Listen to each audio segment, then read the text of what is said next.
안녕하십니까. 제주특별자치도 농업기술원 감귤 원예팀장 양창입니다.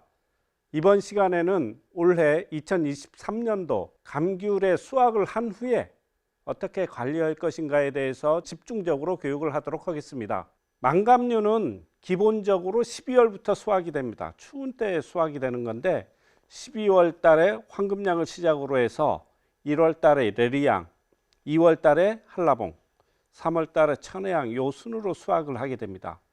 그렇지만 이 수확이 되는 과정에서 이 겨울철 온도나 아니면 나무 수세가 나빠지는 그런 문제들이 항상 발생을 하고 있기 때문에 여기에 대해서 좀 구체적으로 여러분들이 관리를 할 수 있는 방법에 대해서 설명을 하도록 하겠습니다. 먼저 수확을 하게 되면 나무 생육이 어떻게 될 것인가를 여러분들이 생각을 하셔야 됩니다. 이 나무 생육이라는 것은 아까 말씀드렸듯이 수확을 하는 시기 1, 2, 3, 4, 3월 요 시기에 수확을 하다 보니까 온도가 낮은 시기에 수확을 하는 겁니다. 그래서 온도가 낮은 시기에 수확을 하다 보니까 광합성량이 떨어지고 이 광합성량이 떨어지다 보니까 뿌리에서 수분 흡수나 양분 흡수가 굉장히 떨어지게 됩니다. 그러면은 이 나무가 열매를 수확한 후에 다음 해를 준비하는 그 과정이 굉장히 힘들어지는데 이것을 어떻게 관리할 것인가가 여러분들의 이번 교육의 주 안점이라고 생각을 하시면 됩니다. 그리고 이 나무 생육을 어떻게 관리를 해주냐에 따라서 올해 해거리를 어떻게 방지를 할 것인가, 그리고 착과를 어느 정도 가져갈 것인가, 여기에 이게 결정이 되는 거기 때문에 나무 수세를 유지하는 게 굉장히 중요하다 이렇게 판단을 하시면 됩니다. 다음은 온도 관리입니다. 온도 관리는 농가분들이 굉장히 힘들어 하시는 것 중에 하나입니다, 이게. 근데 여기서 말씀을 드릴 거는 열매를 수확한 후에 온도 관리입니다. 지금 1월 달이지만은 열매가 수확이 된 데도 있고 열매가 수확이 안 된 데도 있기 때문에 열매가 수확이 안 된 데는 저번 강의를 한번 참고를 하시면 될 것이고 이번 시간에는 열매를 수확한 후에 어떻게 관리를 할 것인가 여기에 주안점을 내서 설명을 하는 거기 때문에 여러분들께서는 열매가 수확이 된 다음에 관리 기술에 대해서만 생각을 한번 해 주십사 이렇게 설명을 드릴 수가 있겠습니다. 그러면 열매를 수확한 다음에 하우스 관리를 어떻게 할 것인가, 온도 관리를, 측창과 천창 관리를 어떻게 할 것인가 합니다.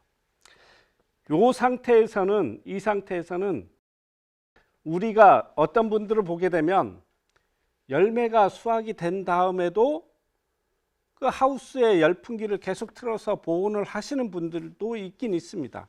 그렇지만은 이게 열풍기를 가동을 해서 가온을 한다는 얘기는 나무를 보호한다는 그런 입장보다는 열매를 보호한다는 입장이 굉장히 큽니다. 그래서 열매가 수확이 된 다음에는 기본적으로 가온은 안 하시는 게 좋겠다 이렇게 저는 설명을 드릴 수가 있겠습니다. 물론 예외적인 사항도 있습니다. 예외적인 사항도 있지만은 기본적으로는 가온을 안 하는 쪽으로 생각을 하시면 좋겠다 이렇게 설명을 드릴 수가 있겠습니다. 다음에 온도 관리를 하실 때 측창이나 천창이나 이 온도 센서가 있고 계폐기가 작동을 하는데 온도를 어떻게 맞추느냐 이런 전화들을 많이 옵니다. 그래서 이걸 어떻게 맞추느냐는 기본적으로 어느 온도를 기준으로 보느냐 이것이 가장 중요합니다. 저는 항상 말씀을 드리는 게 야간 최저 온도를 기본으로 보는 게 가장 좋다고 생각을 합니다. 요즘 같으면은 야간 최저 온도가 2도에서 한 3도씨 정도 될 겁니다. 1월 달에. 그러면은 요 야간 최저 온도를 기준으로 해서 주간 온도는 몇 도씨 정도 놓느냐? 여기에 플러스 10도씨 정도 놓으면 됩니다. 그러면 주간 온도는 12도에서 13도 정도가 놓으면 굉장히 좋겠다. 그러면은 주간 온도가 12도나 13도 정도 되면은 개폐가 될 수 있도록 이렇게 관리를 하시는 게 좋고, 거기에 따라서 야간 온도는 요거에 맞춰서 관리를 하시면 좋겠습니다. 물론 이 온도 천창과 그리고 측창이 개폐기 온도를 관리할 때는 항상 주의를 해야 될 것이 있습니다. 그건 뭐냐면 비가 오거나 아니면 눈이 오거나 아니면 서리가 내리거나 위로 물이 들어올 수 있는 조건은 차단을 시켜줘야 된다는 얘기입니다. 그래서 위에 천장은 항상 비가 오거나 눈이 오거나 서리가 내리게 할 때는 항상 닫아진 상태가 유지가 돼야 된다. 아니면은 비가 안으로 들어오거나 눈이 안으로 들어오거나 서리가 안으로 들어오게 되면 어떤 문제가 생길 수가 있느냐 하면 수지병이 크게 발생이 됩니다. 이런 문제가 발생이 되기 때문에 눈, 비, 서리 같은 경우는 절대로 안으로 들어오지 않도록 이렇게 관리를 하시는 게 좋고, 천정은 이렇습니다. 그러면은 측창은 어떻게 관리하시면 되냐? 측창은 기본적으로 열어놓고 관리를 하시는 게 좋습니다. 최저 온도가 떨어져 봐도 2, 3도로 떨어지기 때문에 열어놓고 관리를 하시는 게 좋겠고, 열어놓는다는 얘기는, 측창을 연다는 얘기는 완전히 활짝 여는 건 아닙니다. 완전히 활짝 여는 건 아니고, 이때 바람이, 겨울철 바람이 어느 쪽으로 치느냐 하면 서북풍을 칩니다. 서북풍. 우리 제주도 말로는 한이바람이라는 거지. 서북풍이 치는데 서북 쪽으로는 좀 작게 한 20cm 정도만 열어놓고 동남쪽으로는 활짝 열어놓고 해서 바람이 항상 안으로 들어와서 밖으로 나가는 그런 좀 춥게 관리하는 그런 쪽에 관리가 되면은 아마 문제가 없을 거라고 그 생각을 하고 있고, 기본적으로 또 겨울철에도 어떤 때는 주간 온도가 15도씨 이상 올라갈 때도 있습니다. 근데 15도씨 이상 온도가 올라가면 이 나무 자체가 생육을 하려는 그런 습성 속으로 갈 수도 있기 때문에 주간 온도는 절대로 15도씨 이상 올라가지 않도록 관리를 하셔야 된다. 이런 것들은 명심해 주셔야 됩니다. 네, 다음에는 물 관리입니다.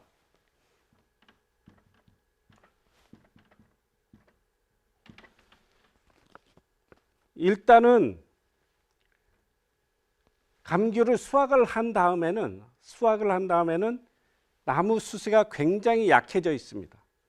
나무 수세가 약해져 있고, 그리고 외기 온도도 낮고, 외기 온도가 낮다 보니까 양수분 흡수도 굉장히 더딥니다. 그러니까 뿌리 활동 자체가 굉장히 더디다는 얘기입니다. 그래서 물이라는 것은 우리가 여름 때나 봄 때나 생육이 왕성할 때 물 주는 방법하고는 절대로 같이 가서는 안 됩니다. 이 한겨울에 물을 주는 방법은, 물을 많이 주게 되면 기본적으로 온도가 내려갔을 때는 이게 땅이 얼 수도 있기 때문에 물을 한꺼번에 많이 주는 것은 굉장히 피해야 된다. 이렇게 설명을 드릴 수가 있고, 그럼 한꺼번에 물을 주는 것은 안 된다는 얘기입니다. 예. 과다하게 물을 주는 것은 안 된다. 예. 그럼 물을 어떻게 줄 것이냐입니다. 물을 어떻게 줄 것이냐. 겨울철에는 광합성을 하게 되면 하루에 증산이 되고 증발이 되는 양이 0.5에서 0.8mm 정도입니다. 이거는 300평에 0.5톤에서 0.8톤 정도가 이렇게 증발산이 된다는 얘기입니다. 그러면 이 증발산이 되는 양만큼만 물을 주시면 되는데, 그럼 물을 한 번에 줄 때 어느 정도 주는 게 적당하냐? 겨울철 같은 경우는 한 번 줄 때 5mm를 기준으로 주시면 됩니다. 그럼 만약에 0.5mm가 증발산이 되는 상태다.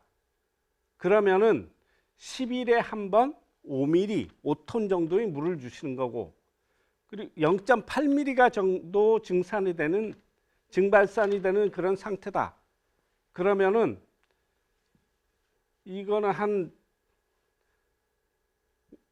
5일에서 한 6일 정도, 5일에서 한 6일 정도의 5톤 정도의 물을 주시면은 아주 적당하게 물을 주시는 거라 생각이 들고, 그렇지만은 한겨울이라고 해서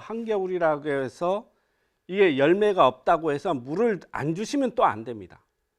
항상 이 물을 주는 양은 5ml 정도는 항상 주기적으로 주시는데, 물을 안 주게 되면 어떤 문제가 생길 수 있냐면 가지 자체가 마르고 뿌리가 또 상합니다. 그렇게 되면 내년에 해거리 문제도 생기고 꽃이 잘 오지도 않고, 그리고 순이 나오더라도 이 건강하게 나오지 않은 그런 문제가 생기기 때문에 물은 열매가 없더라도 꾸준하게 주시는 게 좋다, 이렇게 설명을 드릴 수가 있습니다.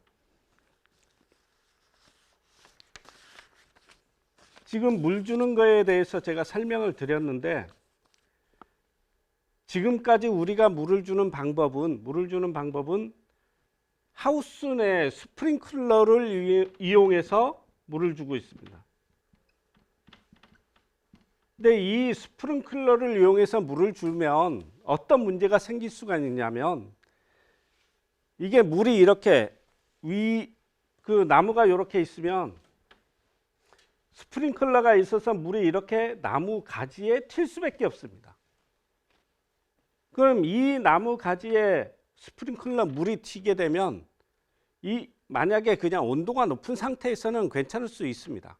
그렇지만 어떤 문제가 생길 수 있냐, 이때 온도가 내려가서 영하로 떨어지면 이 나무에 묻어 있는 물이 마르지 않고 얼니다. 얼게 되면, 이 나무에 묻어 있는 상태로 얼게 되면 나무 자체의 세포도 얼은 상태가 됩니다. 그러면 어떤 문제가 생길 수 있느냐, 요 물이 묻어 있던 데는 수지병이 발생합니다. 겨울철에 스프링클러를 이용해서 물을 주는 거는 굉장히 위험성이 충분히 있다. 이런 수지병이 올 수 있는 그런 위험성이 충분히 올 수 있기 때문에 제가 여러분들한테 설명을 드리는 건 물 주는 방법에 대한 개선을 전체적으로 해보자는 입장에서 설명을 드리는 겁니다. 그럼 이 스프링클러 말고 어떤 방법으로 물을 줄 수 있느냐? 점적을 이용한 점적 관비 방법을 이용하는 것도 한 방법이다는 얘기입니다. 스프링클러를 그러면은 지금까지 우리가 하우스를 재배를 하면서 스프링클러 방식을 지금까지 고수를 해왔고 이 방법을 지금까지 써왔는데, 왜 이 방법을 지금까지 써왔는가, 여러분들이 한번 생각을 해보시면은 이 스프링클러 방법을 써왔던 이유는 딱 한 가지입니다. 우리가 하우스 내에 비료를 뿌릴 때 복합비료 같이 가루로 되어 있는, 이 알갱이로 되어 있는 비료를 사용을 합니다. 그런 알갱이로 되어 있는 비료를 사용을 하는데, 그 비료를 주게 되면, 준 다음에 그거 물을 줘서 녹게끔 해서 토양 중에 녹아 들어가서 뿌리에서 흡수를 할 수 있게끔 해야 된다는 얘기입니다. 그렇기 때문에 물 주는 방법이 이 스프링클러 방법을 이용해서 줄 수밖에 없었습니다. 그렇지만은 이제는 다양한 비료들이 나오고 있습니다. 물에 타서 주는 그런 이 관주용 비료들이 다양하게 나오고 있기 때문에 굳이 스프링클러를 이용한 방법으로 물을 주지 않아도 된다는 얘기입니다. 스프링클러를 이용해서 물을 주게 되면 장점은 밭 전체적으로 수분을 공급할 수 있다는 그런 장점은 갖고 있지. 그렇지만은 단점이 너무 많습니다. 단점이. 어떤 단점이냐면 밭 전체적으로 똑같은 양의 물을 줄 수가 없습니다. 스프링클러 같은 경우는 압력이 센 부분에서는 물이 많이 나오고, 압력이 약한 부분에서는 물이 적게 나오고, 특히 제주도 같이 이 평야지가 아니고 이렇게 경사가 있는 하우스들이 많습니다. 그런 경사가 있는 하우스 같은 경우는 앞쪽에는 물이 많이 나오고 경사가 높은 저쪽 끝에는 물이 적게 나오는 그런 문제가 항상 발생을 합니다. 그러면은 앞에는 물이 과다해서 문제가 되고 저쪽 위에는 물이 적어서 문제가 되고, 이런 문제가 항상 발생이 된다는 얘기입니다. 다음 두 번째가 스프링클러를 이용해서 물을 주게 되면 물 주는 날 아니면 그 다음 날까지도 농작업하기가 굉장히 불편합니다. 질어갖고, 예? 신발에 흙도 많이 묻고 그리고 습도도 높아지고 이런 문제들이 생기기 때문에 생길 수가 있다는 얘기입니다. 다음에 물을 위로 토양 표면으로 계속 주다 보니까 어떤 문제가 생기느냐, 잡초가 굉장히 잘 나옵니다. 잡초. 이런 잡초가 계속 나오다 보니까 이런 잡초를 제거하기 위해서 제초제도 또 많이 씁니다.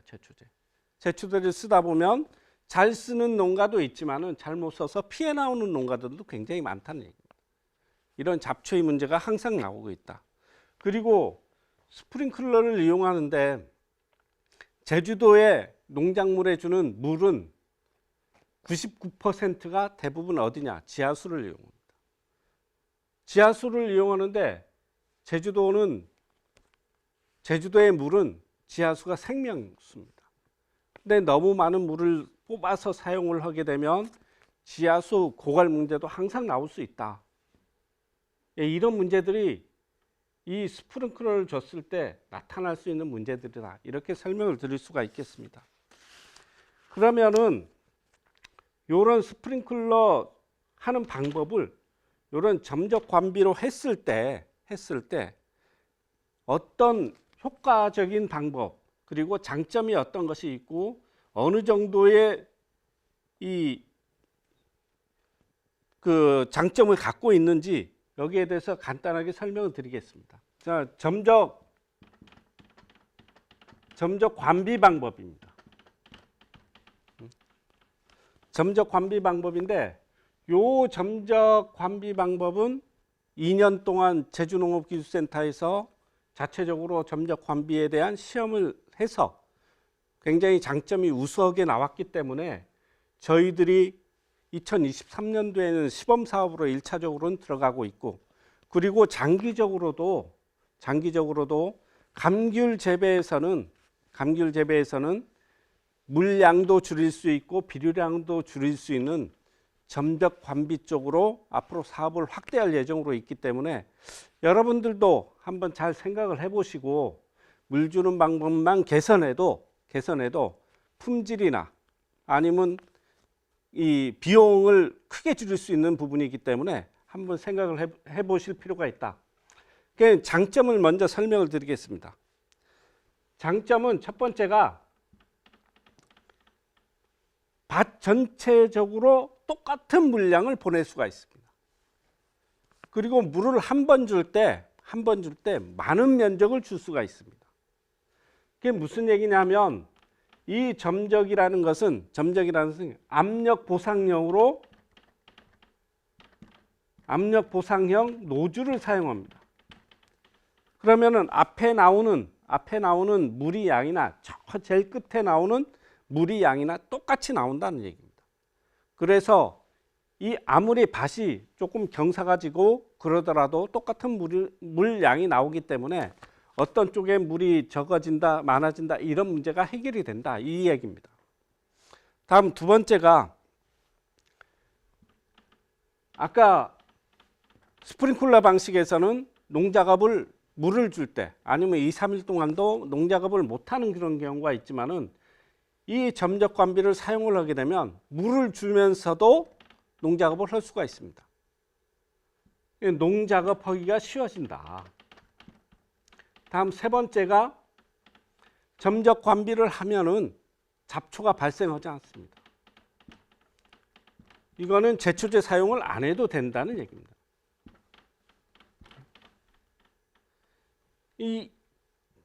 요 제초제 사용만 안 하더라도 하우스 내에 이 약해나 아니면 생리적인 그런 문제를 해결할 수 있는 그런 장점이 크게 나올 수 있는 부분입니다. 다음 네 번째가 토양 표면에 물이 없기 때문에 토양이 항상 건조한 상태가 됩니다. 건조한 상태가 된다는 얘기는 무슨 얘기냐면 일반 생육기 때는 크게 문제가 안 되지만 어떤 때 가장 장점으로 작용을 하느냐, 겨울철에 장점으로 작용을 합니다. 스프링클러 방식은 겨울에 물을 주게 되면 항상 습도가 높아집니다.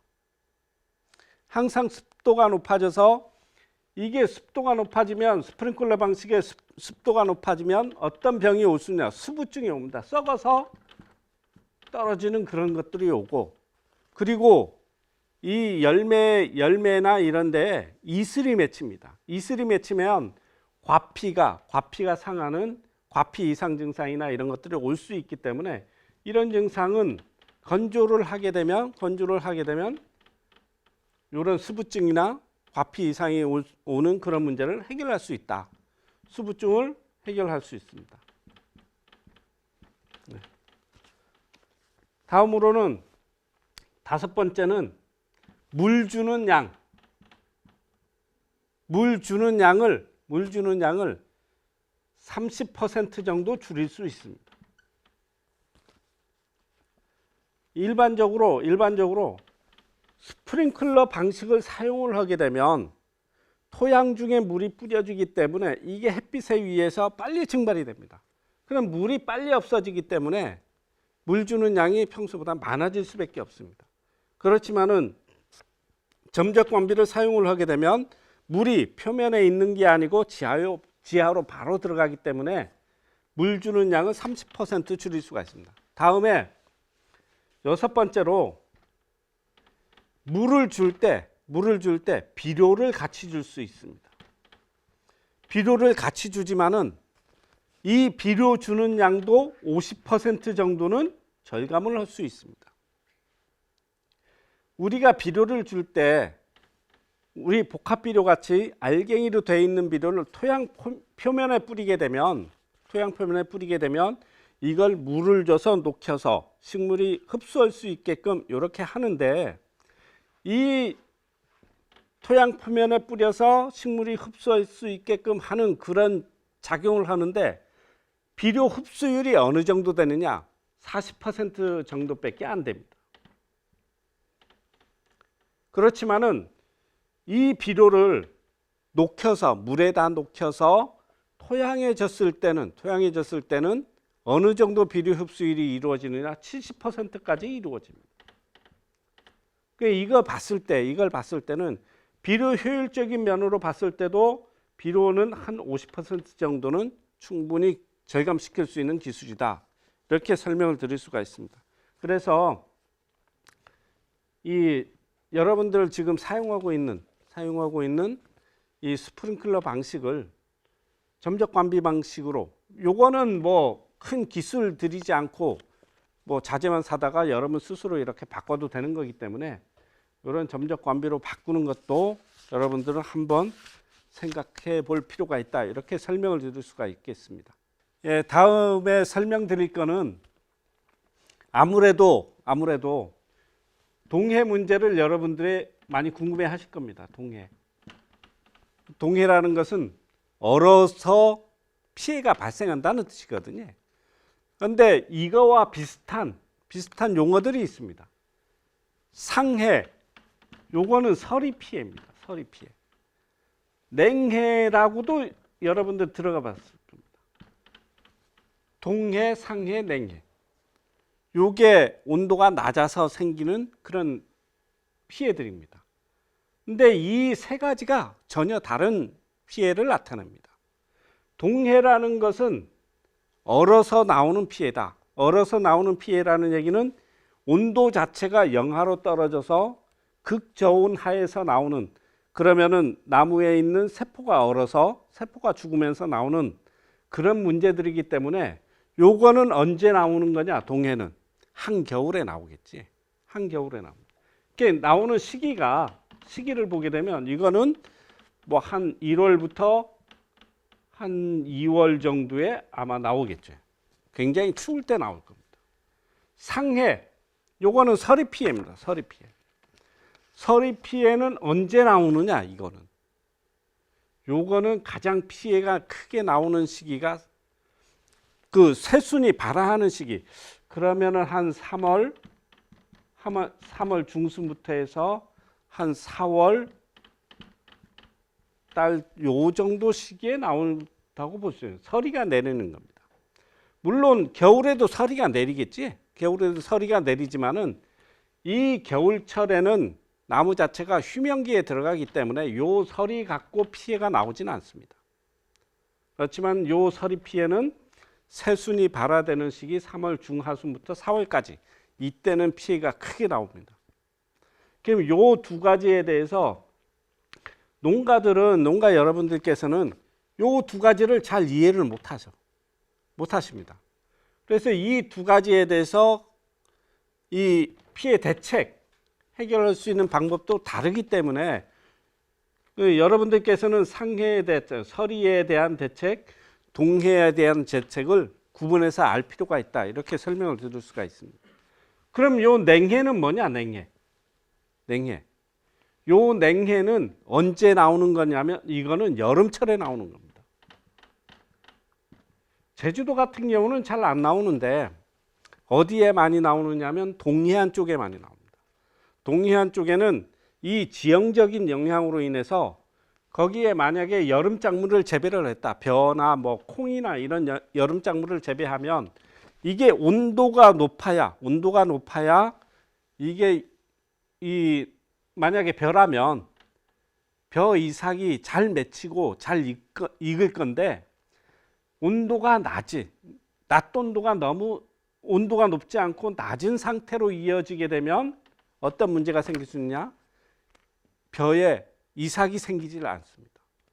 이런 것을 냉해라고 합니다. 여름철에 생기는 거다. 요 냉해는 제주도에서는 크게 생각을 안 하셔도 좋습니다. 그럼 요 동해와 상해, 서리 피해에 대해서만 제가 좀 어떻게 관리를 할 것인지 요거에 대해서 설명을 드리도록 하겠습니다. 동해는 피해는 언제 나오느냐? 시기는 1월부터 2월 사이에 나올 수 있다. 피해는 어느 정도 온도에서 피해가 나오느냐? 영하 3도씨에서 6시간, 영하 6도씨에서 3시간 정도면 피해가 나온다. 이렇게 돼 있습니다. 요 피해가 가장 많이 나왔던 시기가 언제냐면 2012년도입니다. 2012년도에가 한 3일 동안 영하 5도, 6도로 크게 떨어진 적이 있습니다. 이때 노지감귤, 하우스감귤에 얼어서 버리는 그런 피해들이 굉장히 많이 나왔었다. 그래서 이 동해라는 것은 해마다 나오는 건 아닙니다. 해마다 나오는 것은 아니고 어떤 특정한 뭐 연도 2012년 가까운 2012년 뭐 가끔 나올 수 있는 지형이 조금 이렇게 분지 형태로 돼서 온도가 잘 빠져나가지 않은 지역 이런 쪽에는 가끔 나올 수가 있는데 이게 해마다 나오는 피해는 아니다. 그렇지만은 피해가 나오게 되면 크게 피해가 나올 수가 있기 때문에 여기에 대한 대책은 분명히 세워 주셔야 된다. 이 상해는 어떤 피해가 어떻게 나오느냐면 상해가 나올 수 있는 피해, 서리 피해가 나오는 것은 새순이 새로 발생을 하게 되면 굉장히 약합니다. 이때는 0도 이하로만 떨어져도 새순의 피해가 나옵니다. 영하 3도가 아니고 0도 이하로만 떨어져도 새순의 피해가 나온다. 그래서 새순이 나오는 시기에 서리가 내리게 되면 온도가 떨어져서 이런 피해가 나올 수 있다. 근데 새순의 피해가 난다는 얘기는 어떤 얘기냐면 새순도 죽고 꽃도 죽고 굉장히 큰 피해가 나올 수 있는 조건입니다. 그래서 서리 피해도 항상 염두에 두시고 생각을 하셔야 됩니다. 다음은 관리 대책입니다. 관리. 어떻게 관리할 거냐? 동해는 열매가 없는 상태에서 지금 동해 대책을 여러분에게 설명을 하는 겁니다. 열매가 있는 상태에서는 열풍기를 켜고 관리를 하셔야 되는 게 맞습니다. 그렇지만 열매가 없는 상태에서는 평상시에는 열어놓고 직창은 열어놓고 관리를 하다가 어느 때 여기에 대해서 관심을 가져야 되느냐? 한파가 몰려온다고 항상 기상청에서 발표가 되게 되면 여기에 대해서 대책을 강구를 하셔야 됩니다. 기상청에서가 한파가 몰려오게 되면 우리 제주도 같은 경우 만약에 영하 해안 지역까지 영하가 떨어져서 문제가 생길 수 있다 이런 예보가 집중적으로 되면 그러면 어떻게 관리할 거냐? 하우스 내 관리를. 하우스가 있으면 여기 하우스가 이렇게 있습니다. 평상시에는 직창을 열어놓고 관리를 할 겁니다. 그렇지만 이런 한파 예보가 있을 때는 어떻게 관리를 하느냐? 닫아놓고 관리를 하셔야 됩니다. 이게 무슨 얘기냐면 우리가 밖의 온도가 한파라는 얘기는 요거 피해가 날 수 있는 온도를 얘기하는 겁니다. 밖의 온도가 영하 3도에서 영하 6도다. 이렇게 되면 이걸 직창을 열어놓게 되면 이 찬 공기가 그대로 들어옵니다. 하우스 내. 그대로 들어오게 되면 이 하우스 내의 온도도 어느 정도로 떨어지느냐? 영하 3도, 영하 6도까지 떨어진다. 그러면 피해가 나옵니다. 그럼 요 밖의 온도가 영하로 이 극한의 온도까지 떨어졌을 때 요걸 직창을 내려서 관리를 하면 어떻게 되느냐? 직창을 내려서 이 한파가 안으로 들어오지 못합니다. 그럼 이 안의 온도는 많이 떨어져 봐도 영하 1도, 0도에서 영하 1도 정도 범위 내에 머무는 겁니다. 예를 들어보면 바람이 밖에서 영하 3도, 영하 6도까지 극한의 추위가 계속 바람도 많이 불고 그런 조건이 있다.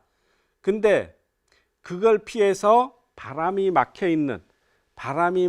있는 그런 쪽에 딱 들어가면 어떻게 느껴집니까? 똑같은 영하 3도, 영하 6도지만은 그런 바람 때문에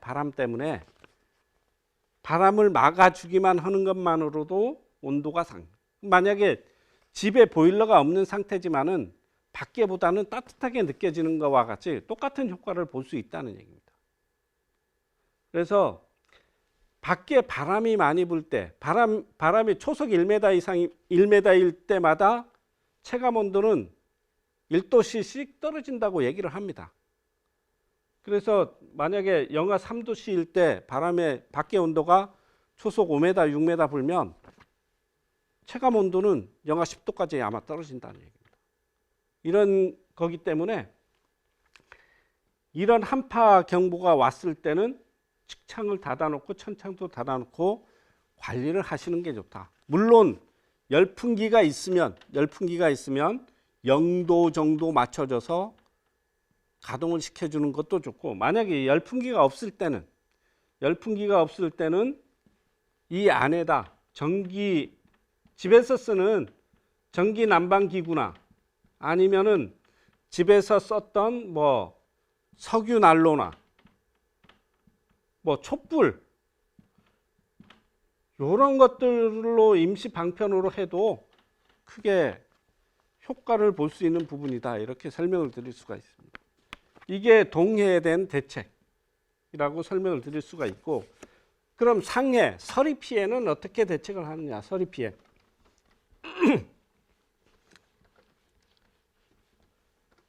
서리 피해는 아까 말씀드린 것과 같이 시기가 3월 중순부터 해서 4월 달까지입니다. 서리가 내리는 시기. 이때는 새순에 크게 피해를 준다. 새순이 나오고 꽃이 나오는 시기에 서리가 내리면 다 죽어버립니다. 다 죽게 되면 그해 생산량에 엄청나게 차질을 빚을 수가 있기 때문에 요 서리 피해는 동해 피해보다는 더 신경을 써서 관리를 하셔야 됩니다. 서리가 오게 되면 어떻게 오느냐? 하우스가 이렇게 있으면 서리는 이슬이 내리는 게, 온도가 떨어져서 이슬이 내리는 게 얼어서 내리는 겁니다. 위에서 이렇게 내립니다. 그러면은 요 천정 지붕만 닫아 놓으면 서리가 직접적으로 안에까지는 안 들어온다. 이게 1차적으로 방지하는 기술이다. 그럼 요 서리가 내릴 때는 이 밖의 온도가 일시적으로 어느 정도까지 떨어지느냐? 영하 1, 2도에서 0도까지 온도가 떨어집니다. 바람이 안 부는 날 서리가 내리기 때문에 만약에 이때 하우스를 닫아놓고 관리를 하면 어떤 문제가 생길 수가 있느냐? 온도가 떨어진 게 하우스 내 온도가 0도, 만약에 0도까지 떨어졌다. 그러면 세순의 피해가 나올 수가 있습니다. 그리고 이 하우스를 닫아놨기 때문에 공기 자체가 흐르질 않습니다. 이 서리가 내리는 날은 바람이 불질 않습니다. 바람이 불질 않아서 요 서리 자체가 빠져나갈 수 있는 부분이 없다.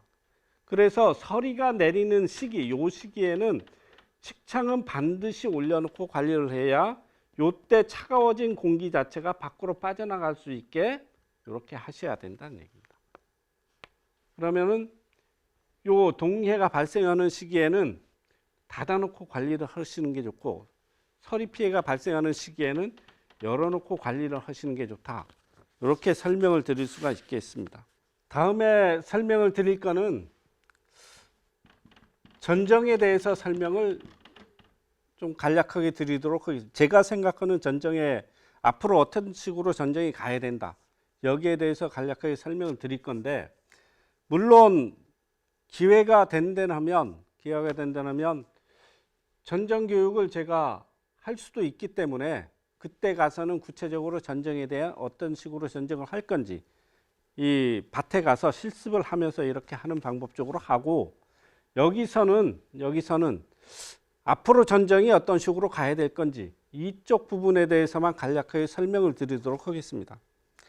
전정이라는 것은 기본적으로 전정을 하는 목적, 이 첫 번째는 품질을 높입니다. 품질을. 전정을 안 하게 되면 이 열매가 달릴 수 있는 가지 자체가 점점 적어집니다. 그리고 약한 가지에 열매가 달립니다.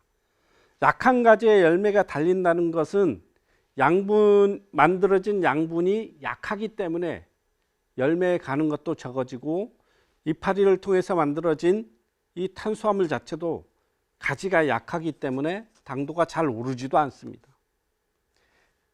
그런 문제들이 있기 때문에 전정이라는 것은 전정을 잘 해야만이 품질을 높일 수 있다. 이렇게 설명을 드릴 수가 있고, 또 하나가 이 전정을 하면서 착과 배치를 우리 인위적으로 조정을 할 수가 있습니다.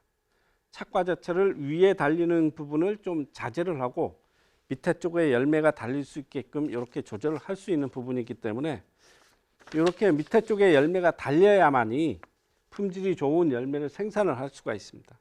다음 두 번째가 해거리 문제입니다.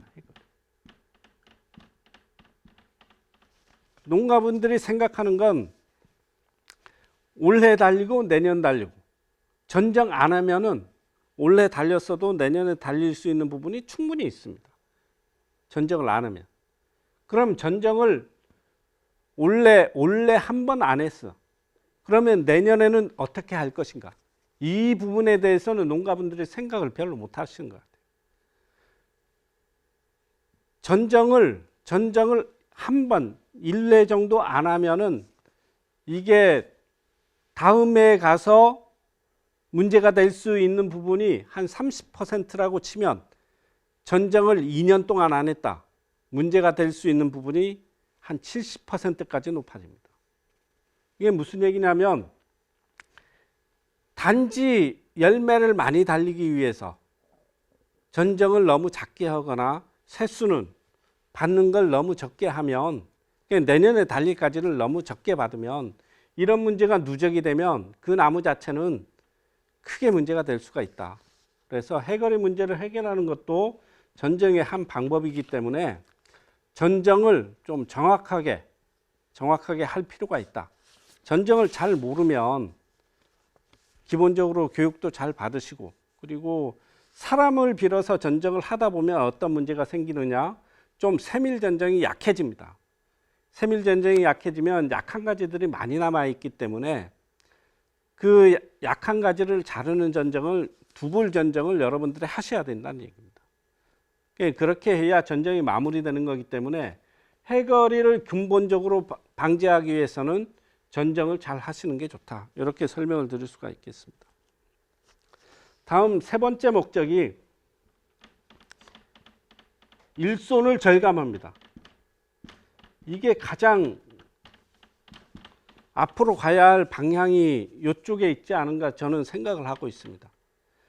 지금 저희들이 생각하는, 저희들이 교육을 하고 있고 책에 나와 있는 거는 개심자연령 이 전쟁 방법만 나와 있습니다. 근데 이거는 개심자연령 전쟁은 노지감결 기준으로 제가 설명을 드리는 거고, 만약에 이제는 하우스 안에서 망감류를 재배를 하고 있다. 그러면은 항상 어떤 문제가 대두가 되고 있냐? 일손의 문제가 지금 대두가 있고, 그럼 농약을 뿌리더라도 좀 세세하게 잘 뿌리면서 병해충을 잘 방지하는 쪽으로, 아니면은 이 안에 기계화를 할 수 있는 부분 쪽으로 나무를 만들어야 된다는 얘기입니다. 그럼 수영 자체를 개선할 필요가 충분히 있다. 그래서 이런 일손 절감을 하기 위해서는 제가 그 전에도 한번 설명을 드린 적이 있을 건데, 나무 심는 방법부터 조금 바꿀 필요가 있습니다. 나무 심는 방법이. 지금 저희들이 나무를 심는 방법은 어떻게 심느냐면, 여기 기둥이라고 치면 이렇게 심습니다. 두 줄로 이렇게 심습니다. 그러면은 작업로가 어디가 되느냐? 작업로가 여기가 됩니다. 여기서만 왔다 갔다 합니다.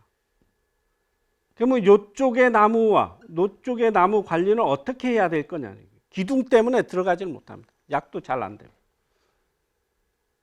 그럼 이걸 어떻게 바꿔야 되느냐? 어떻게 바꿔야 되냐? 저는 이렇게 바꿨으면 좋겠다는 얘기입니다. 이 기둥에다 이렇게 심잖아요. 기둥에다. 기둥에다 심고 가운데다 심자. 이렇게 심으면 작업로가 어떻게 만들어지느냐? 이렇게 만들어집니다. 여기도 작업로, 여기도 작업로. 그럼 이쪽에 가면서 이쪽에 대해서 예찰도 하고 방제도 하고, 이쪽으로 가서는 여기에 대해서 예찰도 하고 방제도 하고, 이런 식으로 만들어져야 된다.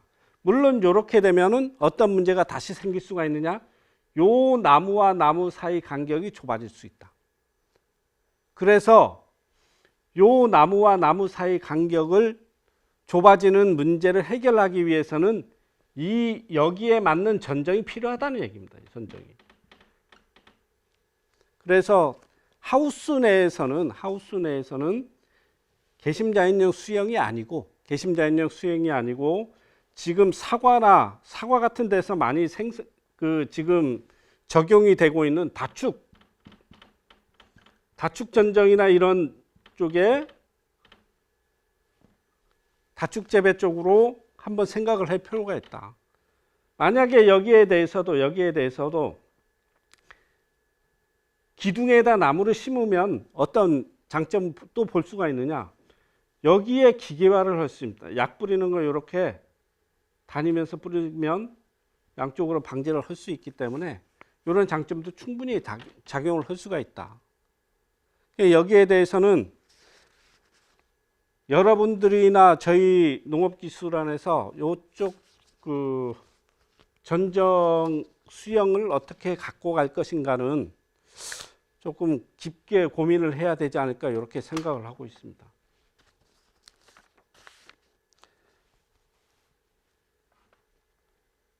그리고 전쟁의 목적만이 아니고, 전쟁을 시작을 하면 이 나무 품종에 따라서 전쟁하는 방법을 여러분들이 조금 다르게 가셔야 된다. 이걸 설명을 드리겠습니다.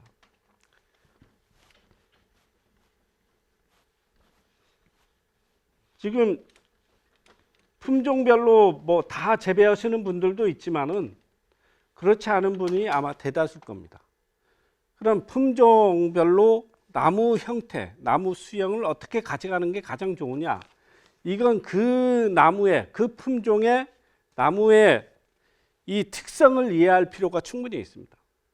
어떻게 이해를 하느냐 하면, 나무가 크게 자라는 나무다. 그러면 그걸 교목성이라고 합니다. 나무가 좀 작게 자라고 가지가 많이 나오는 그런 품종이다. 그러면은 그건 관목성이라고 합니다.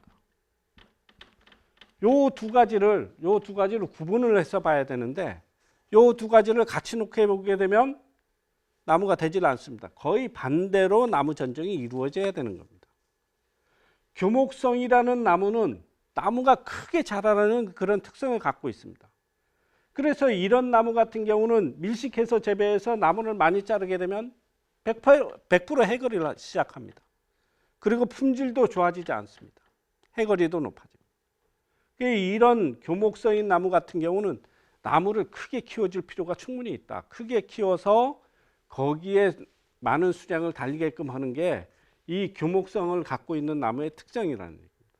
그러면 교목성을 갖고 있는 나무 품종은 어떤 게 있느냐? 한라봉이 있습니다. 다음에 황금량이 있습니다. 이 두 가지 품종은 크게 키워야 된다.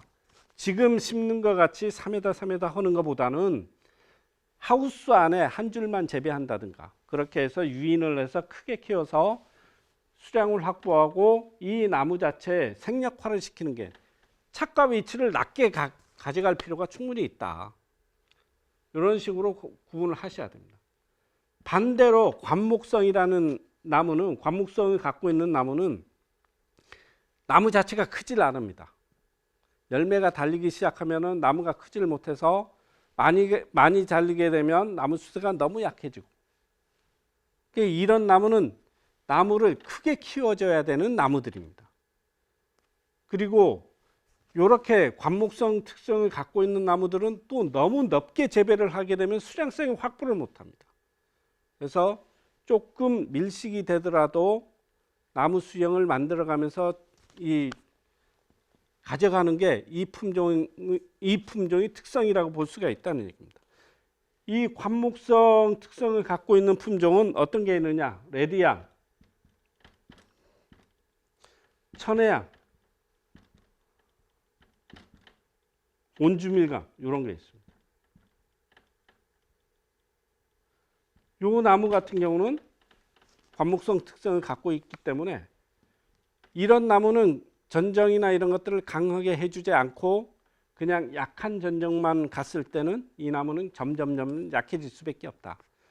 관목성을 갖고 있는 나무는 강하게 전정을 해서 나무를 강하게 만들어줄 필요가 있고, 교목성을 갖고 있는 나무는 너무 강하기 때문에 약한 전정을 하면서 나무를 수세를 안정화시킬 필요가 있는 겁니다. 전정 자체가 좀 반대쪽으로 가는 게 맞지 않나 이렇게 생각을 하고 있고, 그리고 우리가 또 신경 써야 되는 게 이 전정이라는 것이 이 농사를 짓다 보면 경험만으로는 할 수 없는 부분들이 있습니다. 이 전정의 기본적인 이론들은 여러분들이 숙지를 하셔야 된다 이 얘기입니다. 이 전정을 하는데 나오는 이론은 어떤 이론들이 있느냐? 정부우세성이라는 말이 있습니다. 정부우세성이라는 말은 가지가 나오면 요 끝부분, 이 끝부분은 항상 강하게 나온다 이런 얘기입니다. 정부우세성. 다음 두 번째가 양분의 직상성입니다. 이 양분이라는 것은 옆으로 가는 것보다는 위로 올라가는 힘이 강하다 이 얘기입니다. 다음에 그 TR율이나 CN율 이런 것들도 이해를 하셔야 됩니다. TR율은 위에 상단부에 있는 거고 밑에 있는 거 뿌리하고 위에 부분하고 밑에 부분이 맞아야 된다 이런 얘기고, 시행률이라는 것은 이것도 같은 의미입니다. 같은 의미입니다. 이런 이론을 어느 정도 여러분들이 이론적으로 좀 생각을 해 보셔야 그 다음에 실증에 가서도 전정을 하는데 요 이론에 맞게 전정을 할 수가 있다. 이렇게 설명을 드릴 수가 있습니다. 예, 이상으로 2023년도 올해 농업인 실용교육 만감육편 교육을 마치도록 하겠습니다. 고맙습니다.